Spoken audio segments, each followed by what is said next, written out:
Hey guys, it's Catfish here again and welcome back to my channel. I finally got a brand new Discord server up and running, and on top of this, I'm actively recruiting players for my new clan, Omniscience. If you're interested in joining my community or playing with me, please join my Discord server where you'll also be able to try out for my clan. Click on the invite link to the Discord in the description below. Alright, so let's set the stage for what's going on in this game. We're about 13 minutes and 48 seconds in, so this is the final game, and I'm playing with a random. His name is Warsaw3, and he is an excellent player at close range combat, and his favorite weapon is the Uzi. So that's great, because he's good at close range combat, and I'm pretty good at long range combat, so we complement each other well. We've made it to the final zone in a Conqueror lobby. The pressure is high, and there's a very high chance we will most likely be camped against. Alright, so what have we here? We're entering a house, and what's the first thing you do when you approach a house? Always assume that there's someone inside, right? So you gotta clear the house, check all the corners, and close all the doors to prevent grenades from coming in. On top of this, if you had watched any of my other videos, you will know to always stay prone at a window because you don't know if someone has an angle on you, all right? Always remain hidden and never expose yourself until you see the target and you're ready to shoot. Other than that, never stand in a doorway, never stand in the window because you can easily get headshotted or sniped out of it, all right? Okay. So we clear the house and no one's here, and we notice that the zone is shifted a little bit north. So this northern area is the final circle. So just a little bit of... So what I'm thinking right here is that for sure all the enemies are in front of us, because the way how it happened is that before this final circle, we actually approached from the south, and we actually killed an enemy over here. So we know for a fact that there's no one behind us. All the enemies are going to be in front of us, and there's 3 of them left. There's 3 enemies, so we don't know if it's a full team of 3 people or a duo and a solo, right? So right now, you might be thinking, oh, this house is perfect. You know, we should camp this house. That is not the best location to camp. The best location to camp is actually to move up, because in the final zone, map pressure is key to winning. Since the space is so small, trying to occupy as much land as possible will give your team more space to move around, more space to spread out, and also more space to surround and flank the enemy. All right, so clearly we need to move up, but where? Where do we move up, right? So let's see.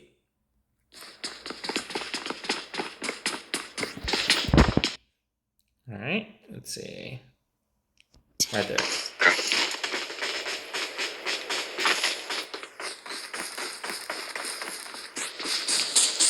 So the reason I push this first ridge line here is because it's still close to the edge of the circle.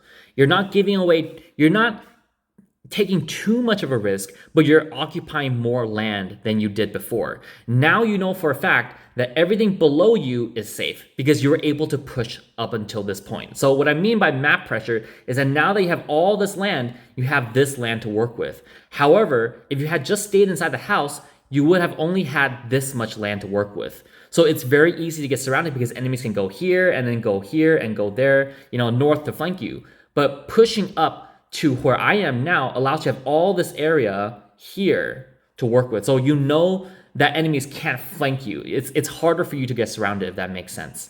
All right. So what now? All right. We're at the first ridge line, but we can do something a little bit better than that. All right.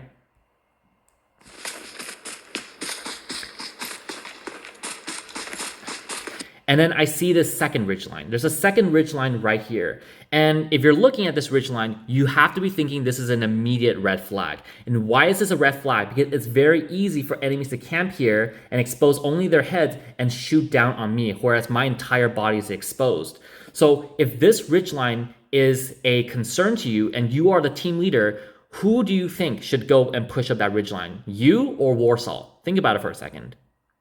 If you think that the answer is Warsaw, then you are correct. And why Warsaw? Because he is more skilled at close range combat. I'm more of a sniper, so I can be more proficient at long range headshots, whereas he is much, much better at than me at close range combat. So if he is sent to this front lines and then enemies do show up right there, he is much better than me at taking them out. So I send Warsaw to push up to his ridgeline while I stay right here to try to protect him in case enemies try to surround him by going around the ridgeline here and here. So both of you cannot push that ridgeline. If both of you push up to that ridgeline, you're giving up this rock here. And then enemies might be able to push up here and shoot you from the back while enemies in the front can shoot you from the front. So you don't want to give up your map position. You still want to spread yourselves out, but one of you guys must take the ridgeline, all right?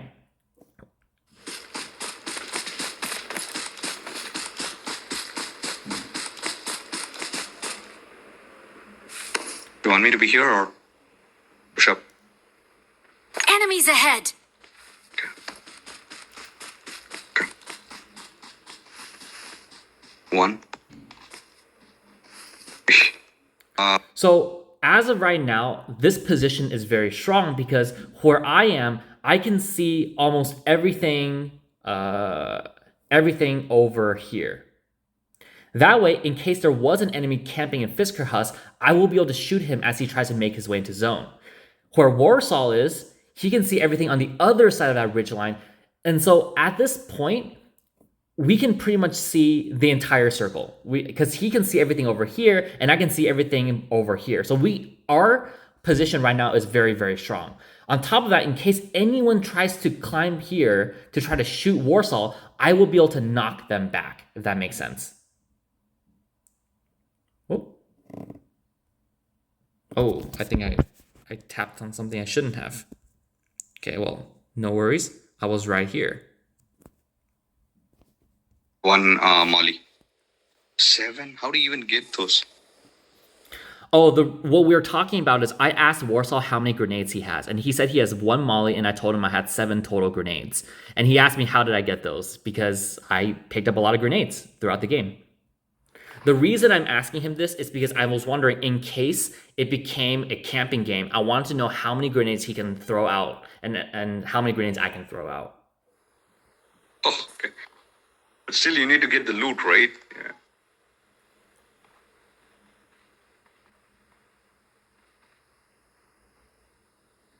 Okay.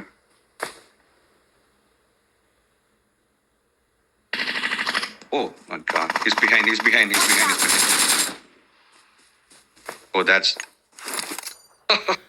Okay, so exactly what I thought would happen happened. There was a Conqueror camping in Fisker Husk, and we know he's a Conqueror because, at the very beginning of the game, he owned the plane and, his title showed up and he was a Conqueror. So we know he's a Conqueror. So the Conqueror gets a knock on Warsaw, but wasn't able to finish him. I throw a smoke at Warsaw, but it's a very bad idea to rush up to Warsaw to get the revive right now. And why is that? It's because if you were in an enemy team right here, and you see your teammate, you see the enemy getting knocked, now is the perfect time to shoot me right now as I'm trying to push up to Warsaw. So you should not push up to your teammate because it can risk you both getting killed, right? So you should try to throw grenades and see if you might be able to push up. But if enemy heads were to pop up right here, immediately pull around side this rock. Oh, yeah. Oh, there's enemies. And exactly what I thought would happen, happened. So again, making right decisions can prevent you from getting killed. Had I just aimlessly rushed up to Warsaw, I would have been killed right there by enemy M4, right? But because I pulled around the rock, I anticipated enemy will be there, I was saved. And I scored a headshot. Oh, nice. Yes, it is very nice.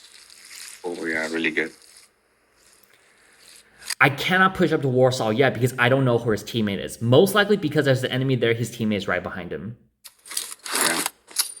Yeah. So I throw some grenades because they're camping us right now.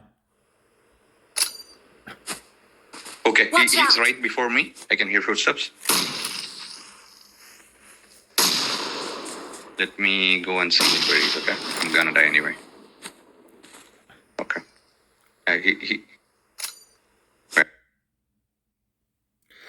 Unfortunately, I wasn't able to get the revive on Warsaw, but him being killed alone is better than me rushing up to Warsaw and risking both of us getting killed. As of right now, I still have a chance of winning, but if I rush up to Warsaw and try to recover him where he was, that risks both of us getting killed. There was a chance if Warsaw was able to pull back to where I am, then I can revive him, but it's not wise for you as a team leader to push up to teammates who are knocked to try to get him. Careful, yeah.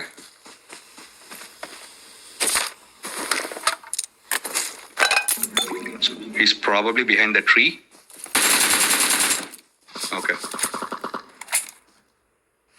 So again, like I said before, In the final zone, space is everything. Map pressure is everything. What you do not want to do is get yourself surrounded. You want to give yourself as much space to move around as possible. So this rock where I am is not the best location to be. The best location to be is actually this ridgeline over here, because this ridgeline gives me so much more space to move around in case enemies throws mollies, grenades, and things like that.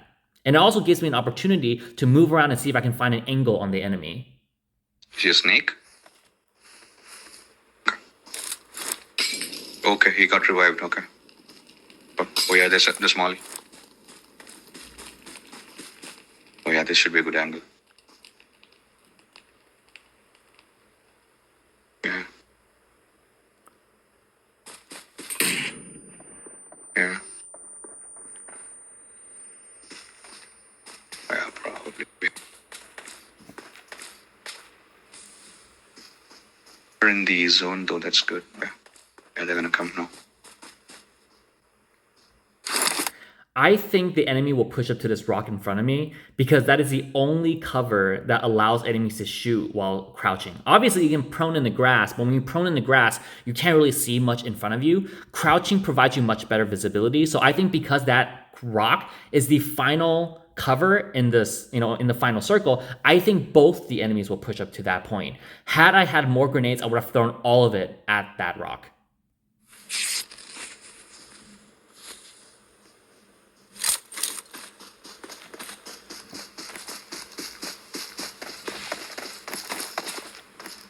Okay, I was right. Yeah, there he is. I'm trying to bait the enemy. I'm keeping my head low so they can't score a headshot. Got a knock. Trying to do suppressive fire so he can't pop out. And just like that. And that's how you win the game.